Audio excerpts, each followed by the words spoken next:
அதாவது அவர் வண்டி வருது, ஏதோ ஒரு பைக்கார மேல வந்து இவங்க வேணுட்டவே முட்டிட்டாங்க, அதனால சொல்லி அடிச்சுதா சொல்லி வைரலா நியூஸா வந்தது. என்ன பஞ்சு. ஆனா உண்மை அது இல்ல.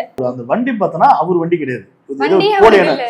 போலியான வண்டியா தோணுது. இது ஏற்கனவே பாண்டிச்சேரியில் பார்த்தோன்னா பார் கவுன்சில் வந்து சஸ்பெண்ட் பண்ணிருக்காங்க. ஸோ இந்த மாதிரி வந்து ஒரு ஆள் இதுல வந்து சோசியல் மீடியாவில் பார்த்தோன்னா இவர் வந்து ஒரு தேவர் சமுதாயம், இப்பறம் எங்க தேவர் சமுதாயில வந்து நீ வந்து அடிப்பீங்க அப்படின்னு சொல்லி சில சாதி வெறுப்படுத்த சில பேஜ் எல்லாம் பார்த்தோன்னா அதுல சாதி வன்மத்தை வந்து கொண்டுட்டு இருக்காங்க. பார்லிமெண்ட் நியூஸ்ல இதை எப்படி கொண்டு வந்தாங்கன்னு நீங்க சொல்லி அவங்க எப்படி இதை போட்டிருந்தாங்க. அவங்க வச்ச டைட்டில் எப்படின்னா பார்லிமெண்ட் நியூஸ்ல வண்டியை இடி, விரட்டி அடி, சாலையை மறி, இந்த மாதிரி எல்லாம் ஒரு மீடியான்றது பார்த்தோன்னா எல்லாருக்குமான ஒரு ஆளா இருக்கும். இவங்கலாம் எப்படி தொடர் வந்து எல்லாருக்குமான ஒரு ஆளா வந்து செயல்படுவாங்க. ஒரு மக்கள் பணிக்காக செயல்படுற ஒரு தலைவரை இப்படிதான் போடுங்க நியூஸ். என்னது இது இல்லை தொடர் எப்படி ஒரு சேனல் தொடர் அவங்க பார்லிமெண்ட் நிறைய தமிழ்நாட்டு மக்கள் பாக்குறாங்க. எவ்வளவு சாதி வன்மத்தை சாதி வெறி வந்து கொட்டிருக்காங்க.